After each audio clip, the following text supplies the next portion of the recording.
Rugby Israël, vous l'avez eu sur les réseaux, Alogie et Radio Shalom sont en pleine campagne pour soutenir les producteurs de vin israéliens. Aujourd'hui, on est à Saint-Maurice, au siège de Casimex, et on est avec le fondateur Sidney Knafou. Comment ça va? Tout va bien. Merci de nous recevoir. Merci à vous d'être venu. En tout cas, c'est magnifique ici. Donc, je le rappelle, vous êtes le fondateur de Casimex, grand distributeur de vins cachers, Golan et Galil, et puis bien sûr, le dirigeant de Bornibus, la grande marque de cornichons, de moutarde. On adore. Donc on est là ici, car vous savez, les producteurs de vins israéliens ont été touchés de plein fouet par la guerre, depuis les massacres du 7 octobre. Vous êtes en relation avec eux, en contact. Qu'est-ce qu'ils vous ont dit au téléphone quand vous les avez? Ça fait déjà 15 ans que je travaille avec les deux caves, Golan et Galil. Et donc, quelques jours après le 7 octobre, le PDG, Assaf Bendov, m'a appelé pour me demander de faire un petit effort et de passer une commande d'un conteneur ou deux conteneurs, histoire de montrer que la société continue de fonctionner et que tout n'était pas à l'arrêt, puisqu'effectivement, en Israël, tout était à l'arrêt. Plus de restaurants, plus de cafés, plus d'hôtels, personne n'achetait du vin. Voilà, donc il m'a demandé de passer quelques commandes et c'est ce qu'on a fait. C'est-à-dire, quelles actions vous avez mis en place pour les soutenir, pour les aider et pour faire connaître leur vin ici en France? Depuis le 7 octobre, on a rentré 8 conteneurs exactement, 8 conteneurs de 40 pieds, ce qui est énorme. Et bien sûr, on a un peu bousculé tous les clients, les G20, les Franprix, les Carrefour City, Carrefour Market, et on leur a demandé de mettre en avant les vins israéliens. Ils les ont vendus. Et certains les ont vendus, d'autres les ont consommés, mais enfin tout le monde a joué le jeu, personne n'a refusé. Vous travaillez donc avec ces producteurs de vin depuis des années. Pourquoi dit-on encore que le vin israélien est plus cher que le vin français? Déjà, c'est un vin d'importation, donc forcément, il faut payer du transport, parfois des droits de douane et parfois des taxes pour certains vins. Après, il faut savoir que les Israéliens produisent du vin, mais sont obligés d'importer les matières sèches, à savoir les bouteilles, les bouchons en liège et bien sûr les fûts. Tout ça, ça a un coût et forcément, ça se répercute sur le prix de revient du vin. Et vous, personnellement, vous aimez le vin israélien, vous le consommez? J'ai pas tellement de choix avec le stock que j'ai, je suis obligé. Et comment alors vous pouvez le caractériser en quelques mots? Déjà, il est bien différent des vins européens, ce qui fait qu'aujourd'hui, ça intéresse beaucoup de monde parce qu'il y a énormément de cavistes qui sont désireux de découvrir des vins étrangers et bien sûr, les vins israéliens, ça interpelle.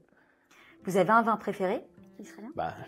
Tout le monde connaît le Gamla Cabernet Sauvignon et le Hermon Red, qui est d'ailleurs le vin le plus vendu en Israël. Est-ce que vous avez une petite anecdote à nous partager, par exemple sur l'un de vos voyages en Israël ou avec un producteur de vin israélien? Une petite histoire sympathique à nous partager. Je peux vous raconter que j'ai été 2 fois en Israël avec Serge Dupes, meilleur sommelier du monde, qui était très intéressé de découvrir la cave, les vignes et de parler au vinificateur en chef Victor Schoenfeld.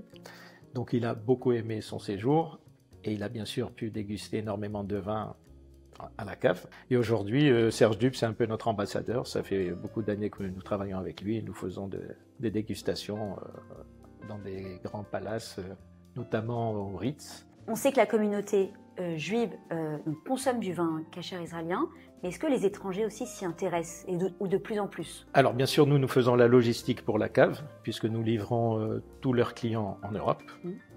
Bien sûr, tous ces vins ne sont pas vendus dans le marché kasher. La plupart de nos importateurs sont des importateurs de vins du monde. Ils l'achètent non pas parce qu'il est kasher, mais parce qu'il est étranger et qualitatif, bien sûr. Sidney, vous êtes donc le dirigeant de Bornibus, cette célèbre marque. Est-ce qu'on peut dire aussi qu'en consommant des produits fins comme ça, les cornichons, la moutarde, ça donne envie aussi d'acheter du vin?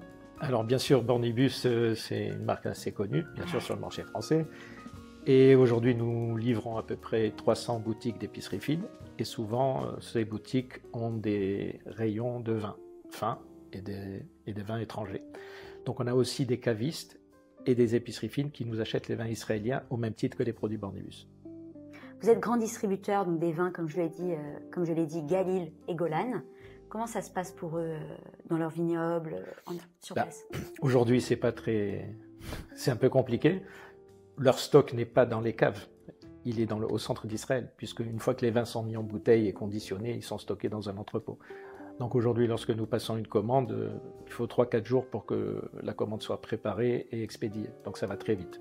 Par contre, au niveau de la production dans les caves elle-même, c'est un peu compliqué, vu qu'aujourd'hui, les caves ne sont pas sécurisées, puisque la plupart du temps, le Golan et la Galilée font l'objet de bombardements du Hezbollah. Sydney, Voilà. est-ce que vous avez un message à faire passer à toute la communauté juive de France pour qu'ils soutiennent ces producteurs, pour qu'ils consomment, parce que vous le savez, on approche des fêtes. Ce que je peux dire, c'est qu'aujourd'hui, les Israéliens n'ont pas de tourisme, donc forcément, la consommation, elle est en berne. Et bien sûr, les hôtels, qui sont les principaux clients des caves, n'achètent pas grand-chose. Les restaurants ne sont pas pris d'assaut parce qu'il n'y a pas de morale. Leur seule sortie, on va dire, de secours, c'est l'export. Et bien sûr, on fait le maximum pour mettre en avant les vins israéliens sur le marché français, en Europe. Et bien sûr, on aimerait que tout le monde puisse acheter aujourd'hui du vin israélien, parce qu'en achetant du vin israélien, on aide quelque part les Israéliens et ça leur remonte aussi le moral. Merci Monsieur Knafou pour cette interview. Voilà, merci d'avoir fait toutes ces belles actions pour les producteurs de vin. Vous l'avez compris, le meilleur moyen d'aider quelqu'un, c'est de lui permettre de travailler. Il faut soutenir les producteurs de vin israéliens. Les fêtes de Pessah approchent, on compte sur vous. La campagne Alogie et Radio Shalom continue. Continuez de nous suivre sur les réseaux et on vous réserve plein de surprises.